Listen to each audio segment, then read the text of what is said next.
ഈ ഹിന്ദുക്കളുടെ ക്ഷേത്രങ്ങൾ വിശ്വാസികൾക്ക് തന്നെ തിരിച്ചു കിട്ടണ്ടേ? അവിടത്തെ കൊള്ള ചെയ്തു കൊണ്ടുപോയ സ്വത്തുക്കൾ തിരിച്ചു പിടിക്കണ്ടേ?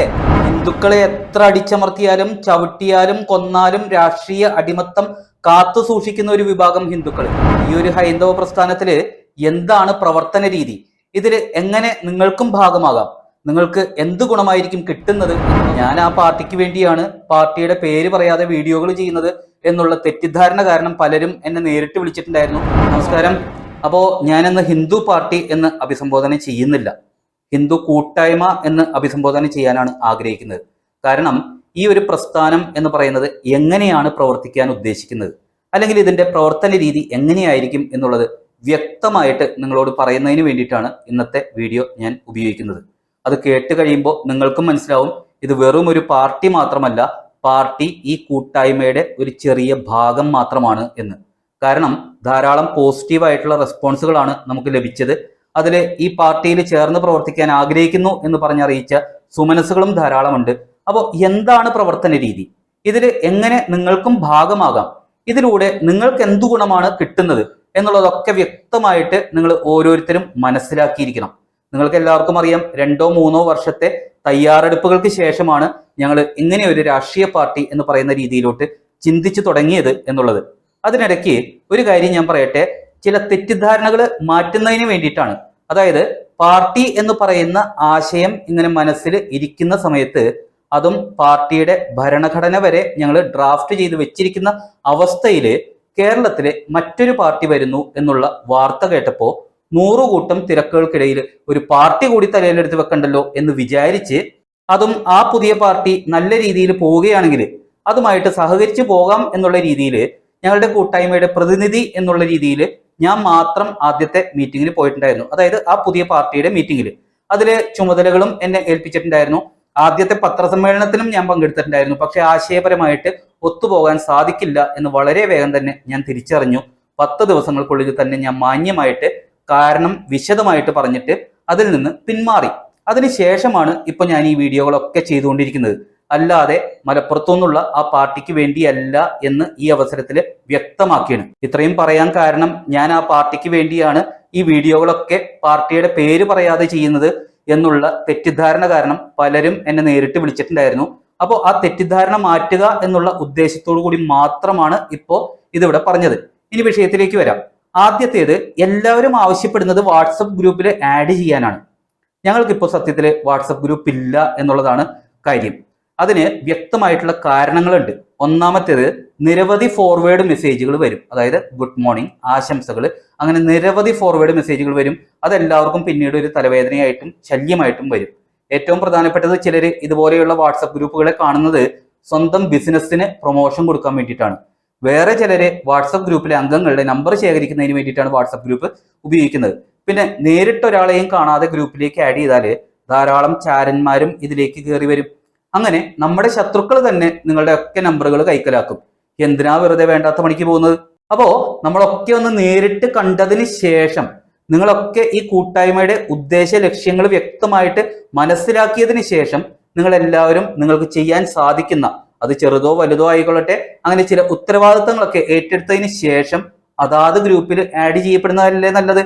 ഇതുമായിട്ട് സഹകരിക്കാൻ താല്പര്യമുള്ള നമ്മുടെ എത്രയോ അമ്മമാരും സഹോദരിമാരും ഒക്കെ ഉണ്ടാവും. അവരെയൊക്കെ തുടക്കത്തിലേ കൊണ്ടുപോയി കുഴിയിൽ ചാടിക്കണോ? വേണ്ടല്ലോ. മാത്രമല്ല, എല്ലാവരും പരസ്പരം പരിചയപ്പെട്ട് ആശയപരമായും യോജിപ്പായതിനു ശേഷം ഗ്രൂപ്പ് ക്രിയേറ്റ് ചെയ്യുമ്പോഴല്ലേ അതിന് ഒരു കുടുംബം എന്നുള്ള ഫീൽ കിട്ടത്തുള്ളൂ. ഇനി അടുത്തത്, ആത്മീയ കാര്യങ്ങൾ കൈകാര്യം ചെയ്യുന്ന ഒരു വിഭാഗം, ഭൗതിക കാര്യങ്ങൾ, അതായത് ഓരോ കുടുംബങ്ങളിലും വരുമാനം ഉറപ്പാക്കല്, അങ്ങനെയുള്ള പ്രവർത്തനങ്ങൾ കൈകാര്യം ചെയ്യുന്ന വിഭാഗം, പിന്നെ തികച്ചും രാഷ്ട്രീയം മാത്രം കൈകാര്യം ചെയ്യുന്ന വിഭാഗം. അങ്ങനെ 3 വിഭാഗങ്ങളായിട്ടായിരിക്കും ഈ പ്രസ്ഥാനത്തിന്റെ പ്രവർത്തനങ്ങൾ മുന്നോട്ട് കൊണ്ടുപോകുന്നത്.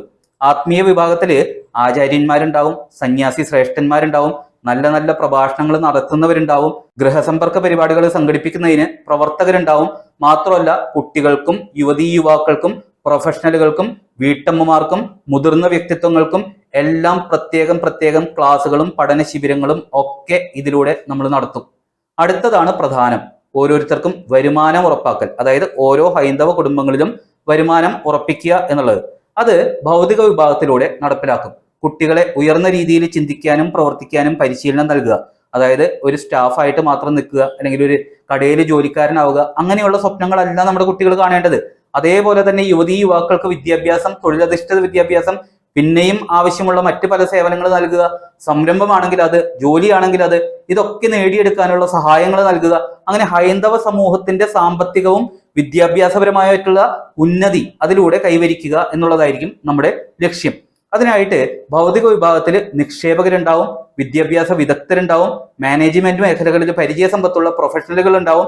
അങ്ങനെ ഹിന്ദുക്കളുടെ ഭൗതിക ഉന്നതിക്ക് എന്തൊക്കെ ആവശ്യമുണ്ടോ അതെല്ലാം നൽകുന്നതിനുള്ള മഹത് വ്യക്തിത്വങ്ങളും പ്രവർത്തകരും അതിലുണ്ടാവും. പിന്നെയാണ് രാഷ്ട്രീയം വരുന്നത്, അതും മൂന്നാമത്തെ വിഭാഗമായിട്ട്.